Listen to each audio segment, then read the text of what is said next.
And it's all about just information. And getting back to a point about what the customer reaction is, we're seeing that it's been relatively easy to train the customer. You give them the information, you show them a video, and all of a sudden they engage with the advisor. Hey, it looks like I need an alignment. How much is that? And can you do it today? Those are the kinds of things that we love to see. Hello and welcome to Your Place, the virtual chat show from Rapid Recon. I am Dennis McGinn, founder and chief executive officer for Rapid Recon. And thank you for stopping by today. Our guest is Scott Rea, executive vice president for TraXtion, a software as a service company that provides high value solutions for tires and alignment for auto dealerships. Welcome, Scott. Great to be here. Thanks for the invite. Scott, with the increasing focus on efficiencies throughout the dealership and especially throughout fixed operations, dealers are obviously looking for more ways to reduce cost and generate revenue. Can you explain to the audience here about how you actually do that? What is your approach to things, and maybe a little bit about anything unique about how you work with the dealerships to that end? Yeah, so we've got a couple of things that are pretty unique. Certainly the software applications that we've developed are pretty unique through a series of integrations. Our technology is also unique in that we measure tires very accurately using lasers and cameras. We mount that technology on the floor in the service drive. Runs on standard 110 power, so it's an easy, hour and a half implementation sort of thing. Once we capture the data, then the software and the integrations go together and send the consumer the results of whatever data we've collected right to their smartphone. And it typically happens before they get out of their vehicle. So it prepares the advisor and the customer to have a conversation about tires and alignments as they arrive to service, and both, of course, are safety related operations. This is fascinating, and you typically also, do the parts departments also tie in here with that, or are you mostly just trying to get an assessment of the condition of what they have so that they go to the next stage with the dealer, with the service advisor?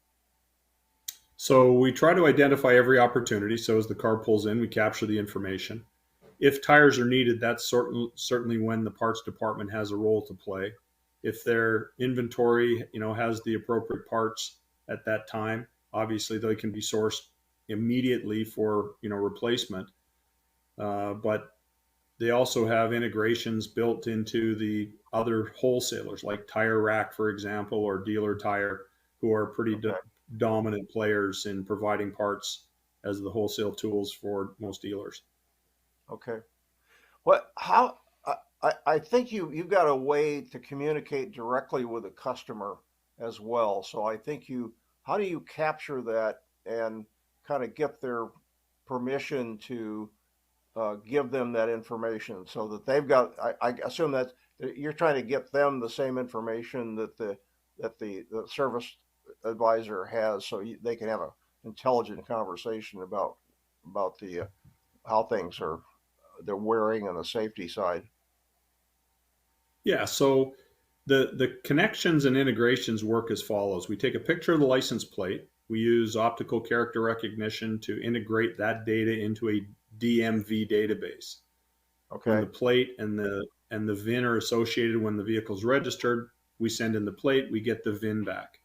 And we've built integrations into all the DMS systems where the VIN is. So the CDKs, the rentals, etc., to identify the customer that's associated with the VIN. Then we poll all of the phone numbers to find the cell number and generate a text message with a passive opt-in process right to the customer smartphone. So it basically would say, Dear Dennis, below some safety related information about your vehicle, click the link to find out more, or type stop to opt out. And where you've got dealers, obviously you've got scanning equipment, so there's some kind of hardware in addition to the SaaS software. do Hmm. you set that all up for the dealer and maintain that for them? Kind of how does that relationship work for you?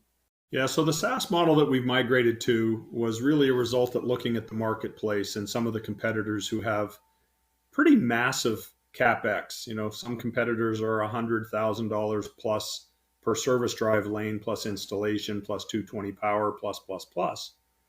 And I think with technology in the field that we're in, we're on our fourth generation in 10 years. So, but every 2.5 or 3 years, we come up with something better, faster, cheaper, etc., with more Yeah. functionality. And so we're leaning more to the SaaS model as an all in price. So we include the technology, we include the software, we include the integrations. Any automation that we have is included.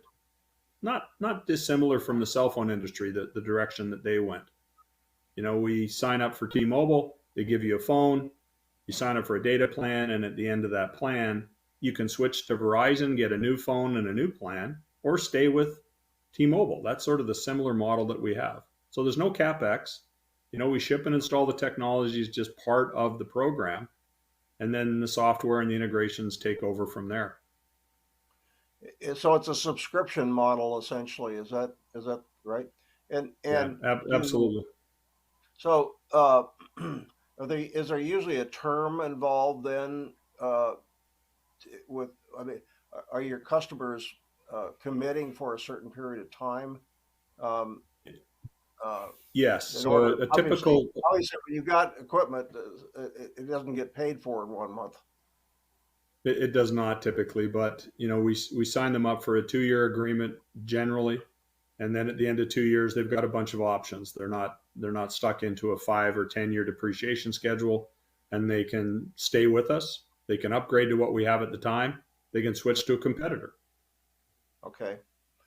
And what's the feedback been from your customers, from from their customers, basically from the end users about how this information and then I mean, I don't know, out of every 20 cars that go through the service drive, you must have some statistics on what percentage of them actually require some attention.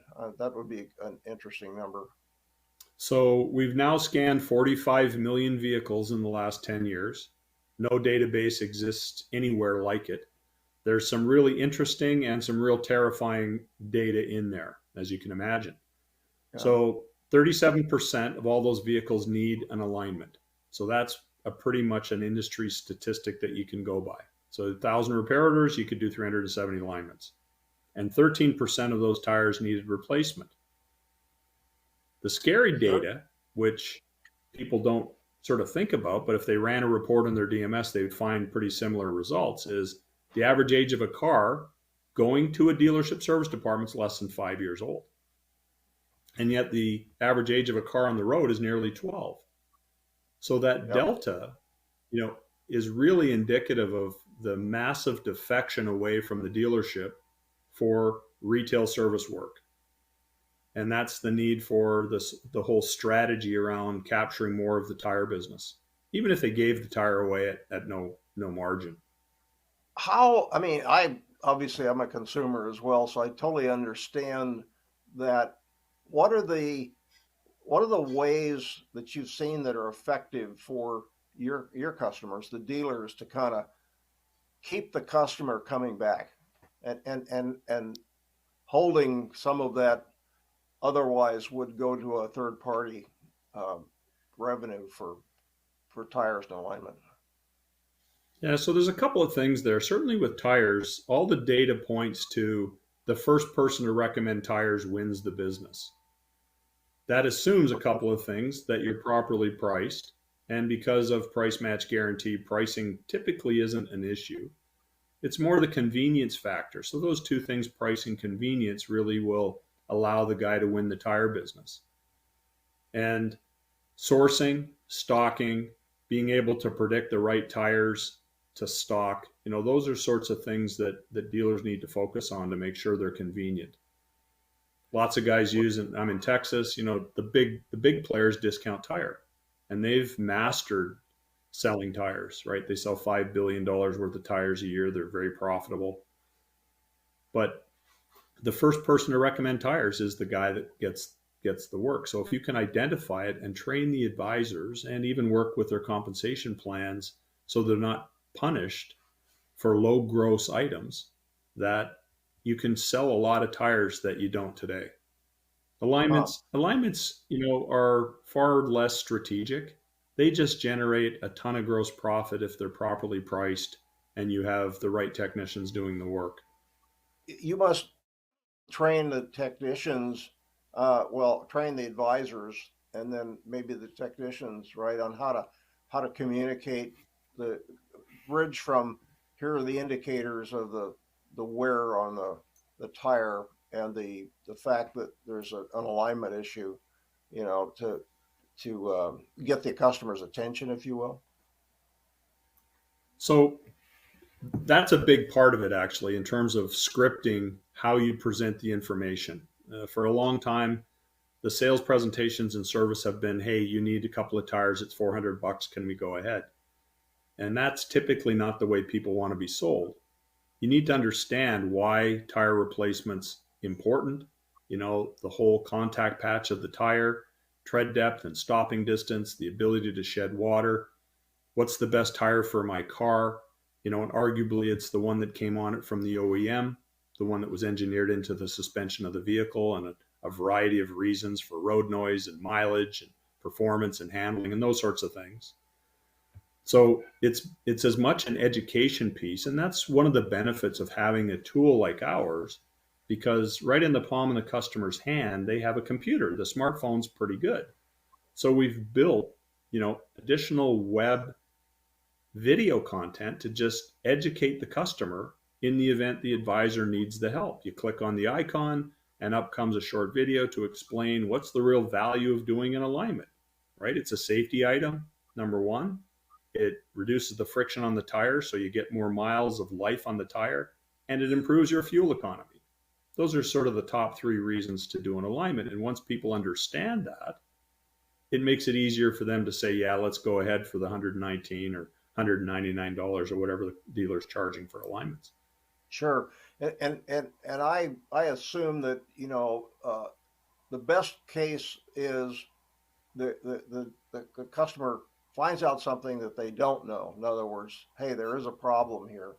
Product's there. In other words, they've got it at the store, so they don't have to chase it. So you can actually offer to do that right away. Is that? I mean, what's the goal in terms of a dealership uh, having the right product right there versus having to retrieve it from another location?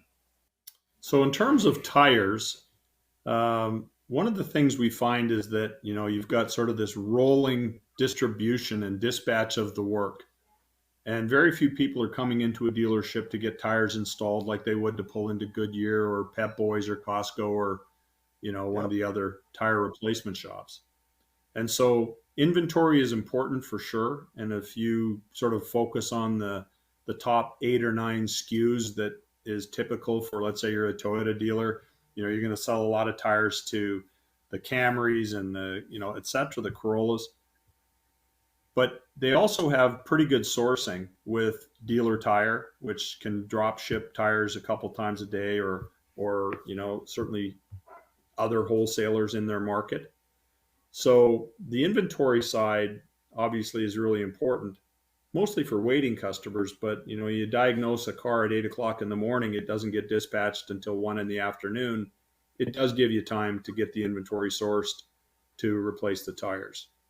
Alignments, of course, very rarely do you even need additional parts. Sometimes you do because the suspension's bent or Sure. broken, something in there that needs repairing before you can align it. But that's not typical, right? That might be less than 10% of the time. Do you do anything to kind of help the dealer post the post the service to follow up um, with uh, you know reminders or things like that, or is that kind of all left to the dealer? So we're more of a data supplier when it comes to that sort of thing. And one of the unique pieces of software that we built is called the predictive wear indicator. And Okay. that allows us to look at the data and determine very accurately when every customer in their DMS needs tires replaced. So, from a marketing standpoint, it's an absolute dream list where we can now reach out to the customer at the exact time they need tires. It supports the whole being first to recommend tires, and it allows for a very positive outbound experience from a call center or BDC or even a third party marketing department where we can share the information with all the customers, for example, that are due for tires in March. So now we can build the right messaging that goes out to them. And that's on obviously on the hands of the dealer. We just provide them the data and they make the phone calls or the text messages or the email campaigns. Okay. Just from my observation, having also been spent plenty of time around the dealerships, it seems like there's if the customer feels like they actually have a connection with an advisor, they know the advisor's name and they've actually done something, they're more likely to rely on their advice and go back there. I mean, you know, and I know there's still 75 or 80% of the post sale service is still goes out, and that there's a big effort to try and keep that inside with different ways. So, what are some of the things that you've seen that have actually worked to kind of maybe build a better uh, connection between the consumer and the dealership in terms of uh, I guess having being the best advisor? What should I do about this? I think that that really comes down to more of a scripting effort in the way you present the information to the consumer. And that's, I think, one of the reasons that the video text inspections have become so popular. So instead of just having a technician say, this is what you need, then all of a sudden you can send, here's the leak right from this water pump and show the customer.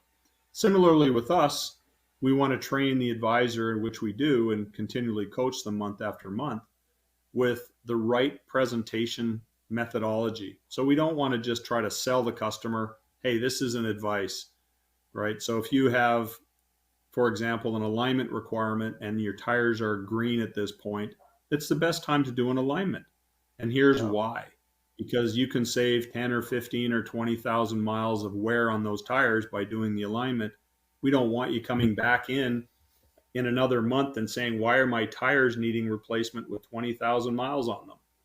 Because then you have a sort of a situation where you have to tell the customer, well, you didn't rotate and balance them. You didn't keep them properly Yeah. inflated or Got it. align them.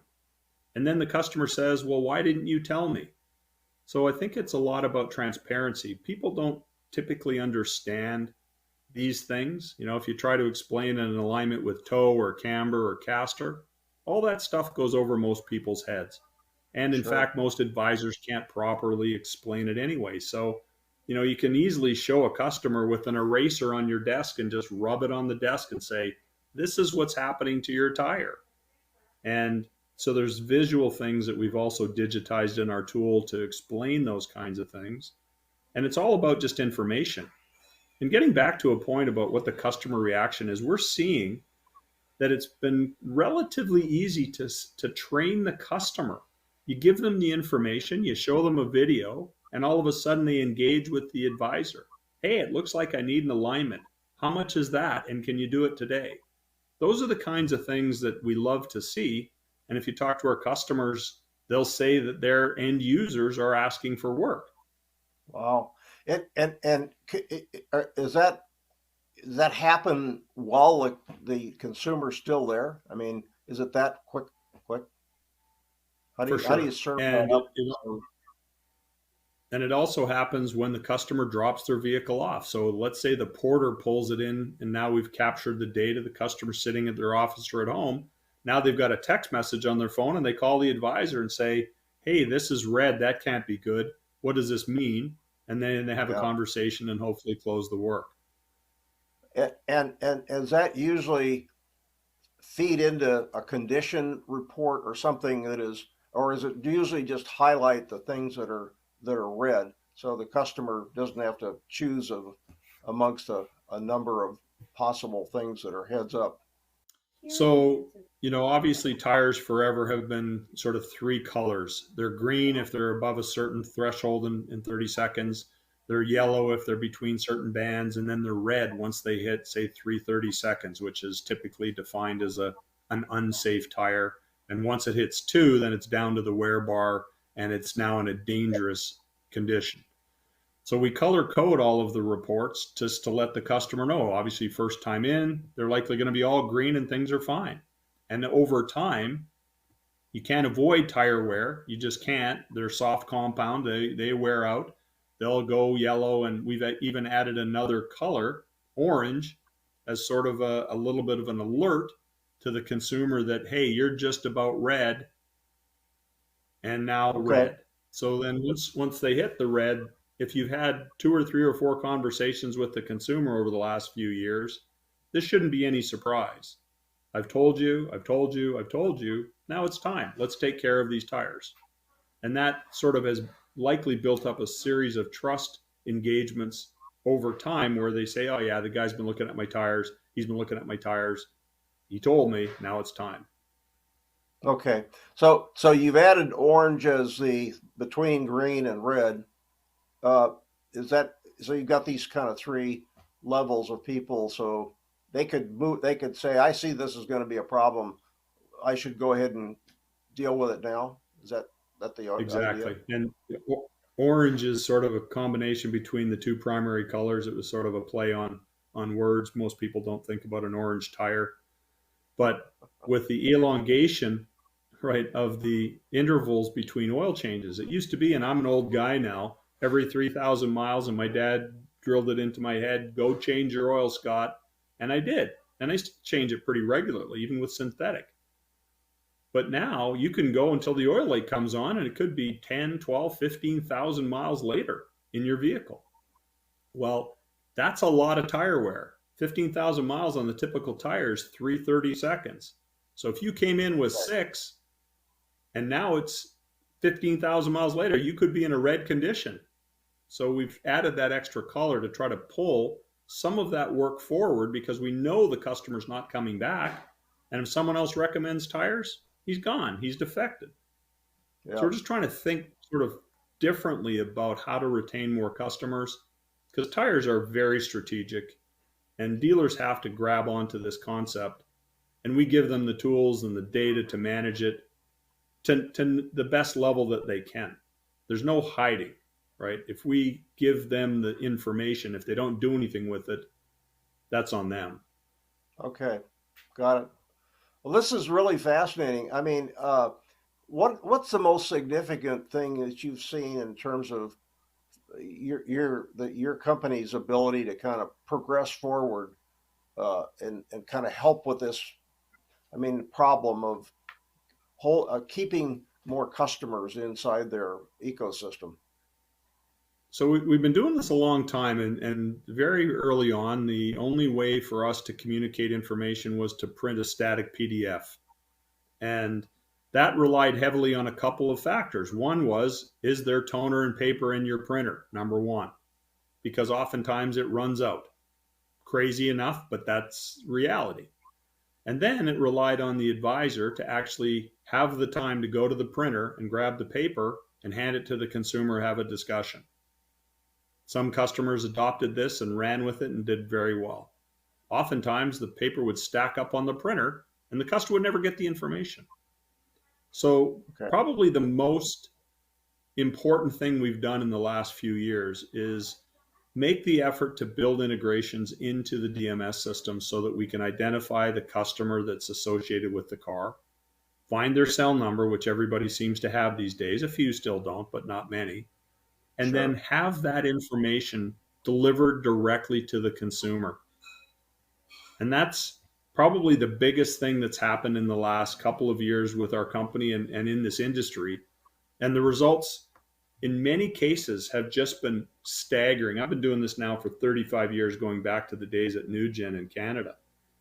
And Yeah. when you can go and take your alignment penetration from 100 a month to 400 a month, which many customers have done, that's remarkable. And in terms of the gross profit, you start tracking at $500,000 a year in gross profit from alignments. Who doesn't want that? Like, honestly, that's just fantastic gross profit. And the best news is it's one of the best opcodes for the customer to buy.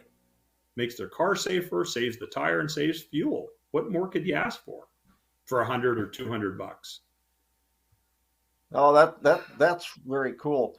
Uh, what just in terms of customer preference? I'm just curious. Are they able to get either text or emails? Can they choose which way to get the information? You can. The vast majority is a text message. They can Okay. opt out, and you can also choose to send them an email right from the portal, or even print it. If the customer is really old school and wants a piece of paper in his hand, you can direct it to any printer on your network and print them a PDF. Doesn't Wow. happen very often, but some guys. Thank you for your time, and uh, I really do appreciate your insights and taking the time to do this with us today. Yeah, I've enjoyed it very much, and as you can tell, I'll be happy to talk about this at any time. It's been a passion of mine for a long time, and we're going to look for more and more success moving forward.